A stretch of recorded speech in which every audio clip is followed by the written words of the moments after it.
നമസ്കാരം, വെട്ട news on ടൈമിലേക്ക് സ്വാഗതം. കല്യാണം ഇനി വേറെ level. Basid wedding mall, Basid arcade, Poongottukulam, Tirur.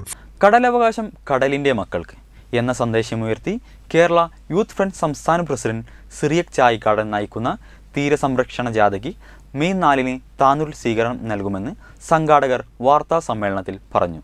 Trendy and customise collection, best in budget. Theyyam പാട്ടിൽ പോലൊരു ഓപ്ഷൻ വേറെ ഇല്ല.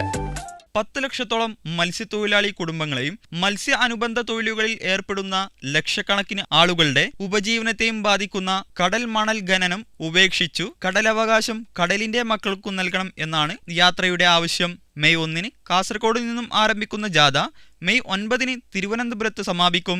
4 വൈകിട്ട് 4 മണിക്ക് താനൂർ വാഴക്കത്തെരുവിൽ നടക്കുന്ന സ്വീകരണ യോഗത്തിൽ ജാഥ ക്യാപ്റ്റൻ സിറിയക് ചായിക്കാടൻ, കേരള കോൺഗ്രസ് എം മലപ്പുറം ജില്ലാ പ്രസിഡന്റ് ജോണി പുല്ലന്താണി, സംസ്ഥാന സ്റ്റിയറിംഗ് കമ്മിറ്റി അംഗം രാജ് കെ ചാക്കോ, സംസ്ഥാന കമ്മിറ്റി അംഗം K Thomas Mathew, youth front ജില്ലാ പ്രസിഡന്റ് അഡ്വിൻ തോമസ് തുടങ്ങി സംസ്ഥാന ജില്ലാ നേതാക്കൾ സംസാരിക്കും. പത്രസമ്മേളനത്തിൽ Raj K Chacko, Sulaiman Areekkad, A Ameer, Johny T Mathew എന്നിവർ പങ്കെടുത്തു. വെട്ട ന്യൂസ്, താനൂർ.